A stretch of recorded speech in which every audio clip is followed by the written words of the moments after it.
پھر میں بادشاہی مسجد کی طرف نکل گیا۔ اس کی اونچی دیواروں کے ساتھ ساتھ چلتا منٹو پارک پہنچا تھا۔ یہاں میری شاندار کرونا کھڑی تھی۔ میرا گجراتی گارڈ گنگو اس کے قریب چوکسی سے پہرا دے رہا تھا۔ اس نے آگے بڑھ کر مجھے سنبھالا دیا اور گاڑی کی طرف لے آیا۔ ڈرائیور نے فوراً ہی اپنی نشست سنبھال لی تھی۔ میں نے گاڑی میں بیٹھنا چاہا جب گنگو نے میری توجہ سامنے فٹ پاتھ کی طرف دلائی۔ میں نے دھندلائی نظروں سے دیکھا۔ ایک سفید فاکس وین کے قریب غزالہ کھڑی تھی۔ گنگو نے بتایا، بی بی 1 گھنٹے سے آپ کا انتظار کر رہی تھیں۔ میں نے غور سے غزالہ کو دیکھا۔ میری گاڑی یہاں کھڑی دیکھ کر وہ رک گئی تھی۔ سفیدی مائل لباس میں وہ چاندنی میں نہایا ہوا تاج محل دکھائی دے رہی تھی، خوبصورت، رومان انگیز اور اداس۔ میں، میرا گارڈ اور 10 نمبریہ ڈرائیور گل باز اس کے ارد گرد کھڑے تھے۔ تاج محل اور ایسے گندے ماحول میں، یا شاید وہ بادشاہی مسجد تھی جو بازار حسن کی غلاظت میں شرمسار کھڑی تھی۔ کیوں کھڑی ہو یہاں؟ کیا لینے آئی ہو؟ میں چیخا تھا۔ سڑک سے گزرتے ہوئے اکا دکا سائیکل سوار مڑ کر مجھے دیکھنے لگے۔ شاہجہان، میں تم سے بات کرنا چاہتی ہوں، پلیز میرے ساتھ چلو۔ میں لعنت بھیجتا ہوں تجھ پر اور تیری پلیز پر، چلی جا یہاں سے، گیٹ لاسٹ، ایسے گیٹ لاسٹ۔ میں گاڑی کی پچھلی نشست پر ڈھیر ہو گیا اور میرے کارندے مجھے لے کر بڑی سڑک پر آ گئے۔ عورت ایک معمہ ہے، سمجھنے کا، نہ سمجھنے کا۔ اس مقولے کی صداقت مجھ پر انہی آشوب دنوں میں ظاہر ہوئی تھی۔ مستقبل کی ایک خوبصورت اور نہایت ذہین ڈاکٹر ایک بدماش سے محبت کر رہی تھی۔ دھتکارے جانے کے باوجود اس شخص کا سایہ بنی ہوئی تھی جو قاتل، ڈکیت، شرابی، عیاش اور جنونی سب کچھ تھا۔ وہ ایک نرم و نازک پرندہ تھی اور اس بات پر مصر تھی کہ گوشت نوچ لینے والے اور خون پی جانے والے عقاب کے گھونسلے میں چلی جائے۔ اس پر سب کچھ عیاں ہو چکا تھا۔ وہ جانتی تھی کہ میں ناک جرم کی دلدل میں دھنس چکا ہوں۔ میری واپسی کی کوئی امید ہے، نہ میں واپس آنا چاہتا ہوں، پھر بھی وہ میرا پیچھا کر رہی تھی۔ انہی راستوں پر چلتے چلتے آخر وہ شام آئی جب ایک روز شفتہ مجھے ملی تھی، اور اس کے ملنے سے میری زندگی ایک ایسے انقلاب سے آشنا ہوئی تھی جس کا میں نے کبھی تصور بھی نہیں کیا تھا۔ اپنی داستان کے شروع میں اس واقعے کا ذکر کر چکا ہوں۔ شفتہ مجھے جرم کی دلدل سے نکالنے کے لیے آئی تھی اور وہ یہ کام کر گزری تھی۔ کیوں کر گزری؟ اس کا جواب یہی ہے کہ وہ یہ کام کر سکتی تھی۔ روئے زمین پر وہی تھی جو یہ کام کر سکتی تھی۔ میں اس کے آنسوؤں میں یوں بہہ گیا کہ سیدھا عدالت کے دروازے پر پہنچ گیا تھا۔ وہ زمانہ ایک انسان کے اندر سے نئے انسان کی نمو کا زمانہ تھا۔ حوالات، کچہریاں، وکیل، عدالتیں اور جج، بھولے بسرے منظر ایک بار پھر میری آنکھوں کے سامنے تھے۔ عدالتوں کی کارروائی طویل اور گنجلک تھی۔ میرے حق میں یہ بات جا رہی تھی کہ جو افراد میرے ہاتھوں قتل ہوئے، ان میں اکثریت قانون کے مفروروں کی تھی، یا وہ ایسے لوگ تھے جو عدالت کے کٹہرے میں کھڑے ہوتے تو موت کا پروانہ ان کے ہاتھوں میں تھما دیا جاتا۔ میں نے پہلے 4 قتل اپنی معصوم بہن کی جان اور آبرو بچاتے ہوئے کیے تھے۔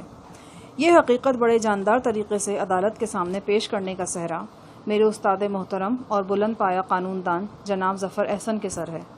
دراصل یہ ظفر احسن ہی تھے جن کے مسلسل اصرار پر شفتہ مجھ تک پہنچی تھی اور اس نے مجھے پیش ہونے پر آمادہ کیا تھا۔ میرے قابل وکیل کی کوششوں سے جیوری کے دل میں میرے لیے نرم گوشے پیدا ہوئے۔ آخر کار ہائی کورٹ میں میری اپیل منظور ہوئی اور میں، جو سیشن کورٹ سے پھانسی کا مستحق قرار پا چکا تھا، زندگی کی طرف لوٹ آیا۔ مجھے مختلف مقدمات میں 12 سال قید بامشقت کی سزا ہوئی۔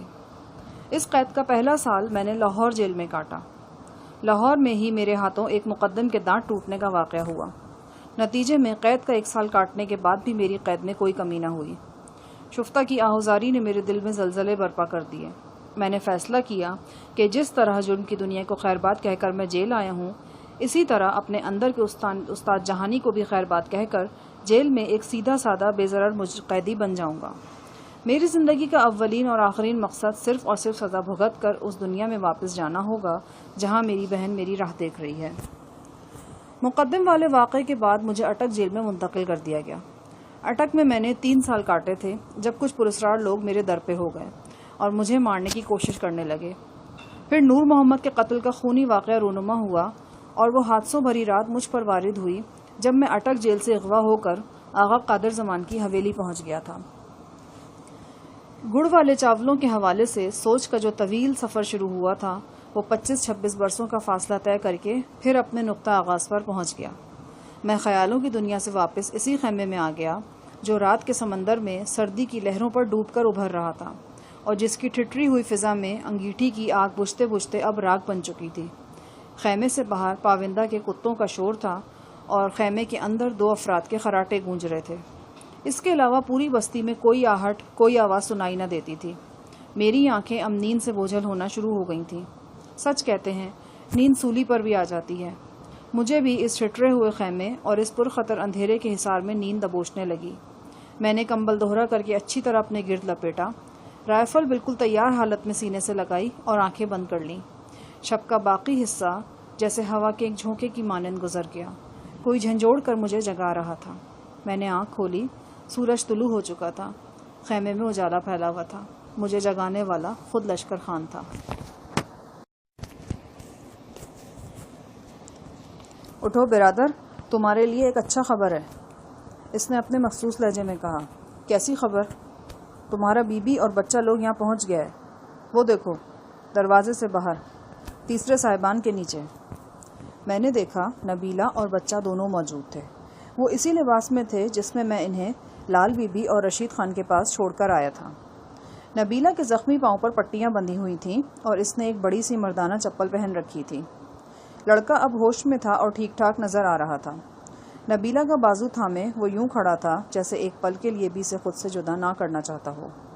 میں اٹھ کر جلدی سے ان دونوں کے پاس پہنچا۔ نبیلہ گلہ آمیز نظروں سے میری طرف دیکھ رہی تھی۔ آپ تو 1 گھنٹے کا کہہ کر نکلے تھے،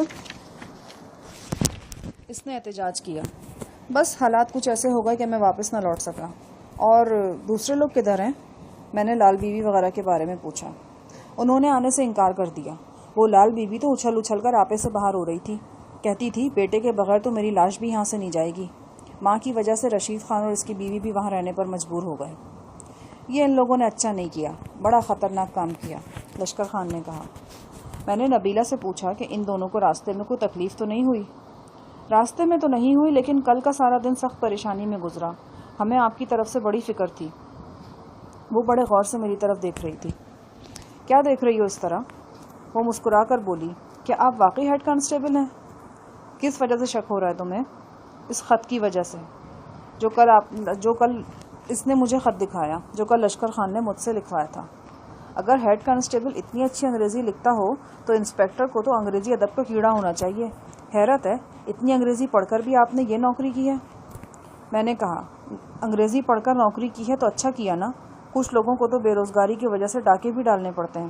بہرحال وہ گن کہاں ہے جو کل میں نے لال بی بی کو دی تھی؟ میرا اشارہ سب مشین گن کی طرف تھا۔ لشکر خان کا ایک ساتھی آگے بڑھا اور کپڑے میں لپٹی ہوئی گن میرے حوالے کر دی۔ تکیے کے ایک غلاف میں گن کے میگزین اور راؤنڈ وغیرہ بھی تھے۔ یہ اشیاء وہ کافی بحث و تکرار کے بعد لال بی بی سے حاصل کر سکے تھے۔ وہ اسلحہ شناس جہاندیدہ بڑھیا اس گن کی قدر و قیمت سمجھتی تھی اور کسی صورت اسے خود سے جدا کرنے پر تیار نہیں تھی، حالانکہ میں اس کی رائفل بھی خط کے ساتھ ہی ارسال کر چکا تھا۔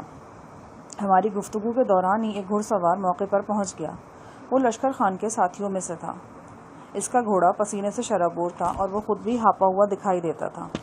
لشکر خان کے نزدیک پہنچ کر وہ چھلانگ لگا کر گھوڑے سے اترا، لشکر خان کے احترام میں جھکا اور اسے کوئی اطلاع دینے لگا۔ اطلاع یقیناً سنسنی خیز تھی۔ موقع پر موجود لشکر خان کے سبھی ساتھی چوکس نظر آنے لگے۔ وہ لوگ کچھ دیر تک تیز لہجے میں آپس میں باتیں کرتے رہے، پھر چند آدمی سردار بشر گل کے جھونپڑے کی جانب بھاگ گئے۔ لشکر خان مجھ سے مخاطب ہوا، برادر تم لوگ بھی اپنے خیمے میں جاؤ، اپنا ہتھیار متیار چوکس رکھو، بی بی سے کہو پردے میں رہے۔ سردار عیسیٰ اور شنکر ادھر آ رہا ہے، ہمارا کوشش ہوگا وہ ہمارے بارے میں جانے بغیر واپس چلا جائے۔ تم ہمارا مطلب سمجھ رہے ہو نا؟ بالکل سمجھ رہا ہے، میں نے اس بات میں جواب دیا۔ لشکر خان ہمیں کچھ مزید ہدایات دے کر آگے بڑھ گیا۔ میں نبیلہ اور بچے کو لے کر نجو کے جھونپڑے میں آ گیا۔ میرے ساتھ ایک اجنبی عورت کو دیکھ کر وہ حیران ہوئی۔ میں نے نجو کو سمجھایا کہ وہ ان دونوں کو جھونپڑے میں رکھے اور ہو سکے تو نبیلہ کو کسی پابندہ عورت کا لباس مہیا کر دے۔ خیر تو ہے صاحب جی، آپ بڑے گھبرائے ہوئے لگتے ہیں۔ بس بات ہی کچھ ایسی ہے، سمجھ لو کچھ لوگ ہمیں ڈھونڈتے ہوئے یہاں آ رہے ہیں۔ اس سے پہلے کہ نجو مزید سوال کرتی میں اپنے خیمے کی طرف لوٹ آیا۔ خیمے میں میرے دونوں ساتھی بھی اب جاگ چکے تھے اور ہوشیار باش نظر آتے تھے۔ میری بھاری بھرکم سب مشین گن دیکھ کر وہ بہت خوش ہوئے اور اس میں دلچسپی کا اظہار کرنے لگے۔ میں نے سب مشین گن کا ایک میگزین لوڈ کرنے کے بعد اٹیچ کر لیا اور دوسرا تیار حالت میں پاس رکھ لیا۔ ابھی ہمیں خیمے میں گھسے 15-20 منٹ ہی ہوئے تھے کہ ایک گھنٹی کی صدا بستی میں گونجنے لگی۔ یہ صدا بستی کے پاس ہی ایک اونچے ٹیلے سے آ رہی تھی۔ میں نے سوالیہ نظروں سے اپنے ساتھیوں کی طرف دیکھا۔ ان کے چہروں پر پہلے سے موجود اضطرابی کیفیت اب شدید ہو گئی تھی۔ ایک شخص نے اٹھ کر خیمے کے روزن سے باہر جھانکا۔ اسی دوران لشکر خان کا قریبی ساتھی جمعہ خان آندھی اور طوفان کی طرح خیمے میں داخل ہوا۔ اس نے ہم تینوں کو ساتھ لیا اور بستی کے مغربی کنارے پر پہنچ گیا۔ یہاں اور بھی بہت سے لوگ جمع تھے۔ ان میں کچھ کے ہاتھوں میں رائفلیں تھیں، کچھ کلہاڑیوں اور لاٹھیوں سے مسلح تھے۔ یہ سب کے سب بستی کے لوگ تھے۔ سردار بشر گل تیز تیز لہجے میں انہیں کچھ سمجھا رہا تھا۔ ان سے کچھ فاصلے پر لشکر خان اور اس کے مسلح ساتھی بھی صف بندی میں مصروف نظر آ رہے تھے۔ یوں لگتا تھا جیسے کسی قلعے میں محصور سپاہی دفاعی پوزیشن سنبھال رہے ہیں۔ جیسا کہ میں بتا چکا ہوں، زوئے مشت کی یہ پابندہ بستی نشیب میں واقع تھی۔ یہ ایک وادی سی تھی جس کے 3 اطراف میں بالکل عمودی دیواریں تھیں۔ ان اطراف سے کوئی بستی میں داخل ہونا چاہتا تو اسے بیشتر جگہوں پر باقاعدہ رستے یا طویل سیڑھی کی ضرورت پڑتی۔ ایسی کئی کھٹی پھٹی زمینیں اس علاقے میں عام تھیں۔ ہموار زمین پر چلتا ہوا مسافر ایک دم خود کو گہری کھائی کے کنارے پاتا اور سوچتا تھا کہ وہ اندھیرے میں جا رہا ہوتا تو اپنا کیا حشر کرتا۔ اس بستی کے 3 اطراف میں بھی ایسی ہی کٹی پھٹی بلند زمین سے محفوظ تھیں۔ 4 سمت میں ڈھلان تھی اور یہیں سے بستی میں آمد و رفت ہوتی تھی۔ اب اس سمت کو مورچہ بندی سے محفوظ کیا جا رہا تھا۔ حکمت عملی میں یہ اچانک تبدیلی معلوم نہیں کیوں کر ہوئی تھی۔ مجھے دیکھ کر لشکر خان لپکتا ہوا میری طرف آیا۔